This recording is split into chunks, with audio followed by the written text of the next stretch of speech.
This is a sample obstacle criteria sheet.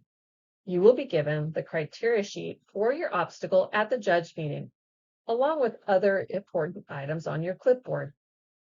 In the top left-hand corner, you will see that the host phone number is listed in case you need to reach out with questions or in case of an emergency.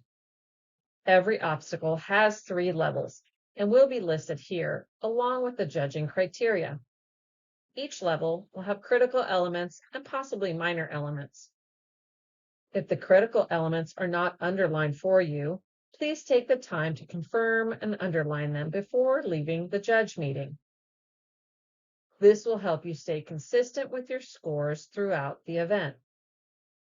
A critical element is defined as the maneuver that increases in difficulty throughout each level, as well as any maneuver that is unique to a certain level. I will show you an example of this in the Preparing to Judge section, and we'll go over this in more detail then. A minor element is not connected to another maneuver and is the same for each level. For example, all 3 levels stop at the end cone. The judging criteria will be listed under the obstacle levels. This is the criteria you'll be looking for in your obstacle.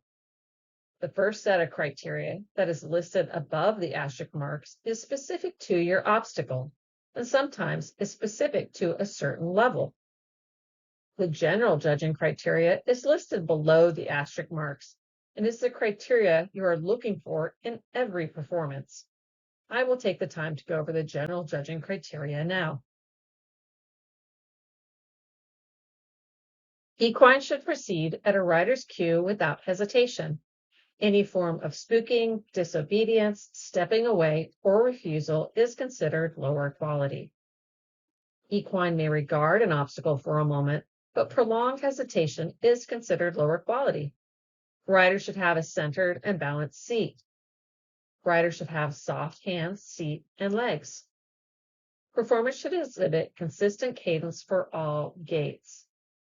Please note that cadence refers to consistency and fluidity of movement. Anytime an equine breaks gait or has choppy rather than fluid movement, it is considered poor cadence or lower quality. Subtle or refined cues is considered higher quality than obvious cues or harsh use of aids, such as reins, bit, spur, whip, sticks, or the voice.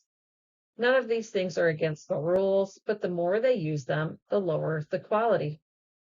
For example, if during a halt you hear the rider say, "Whoa," and the equine stops softly, or maybe you saw them pick up their reins, do a slight adjustment, or a subtle use of a spur or a heel. These would be considered subtle cues and higher quality versus if a rider approached a bridge and you hear a lot of verbal cues or use of heavy hands or a lot of leg aids. This would be considered obvious cues and would be lower quality. A calm, patient, willing equine is more desirable. Anxious, nervous, or rushing is considered lower quality. A good attitude of the equine is considered higher quality, with no excessive swishing of the tail, pinning ears, pawing, kicking, or bucking.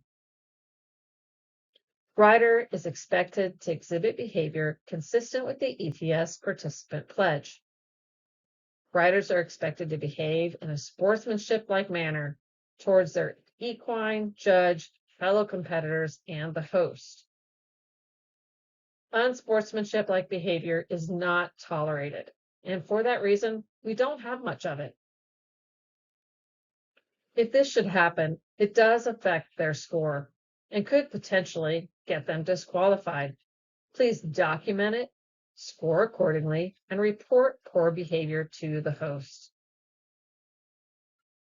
We will go over obstacle-specific criteria when doing the classroom portion of the judge webinar, and you will have the opportunity to ask any questions then. This concludes the obstacle criteria video.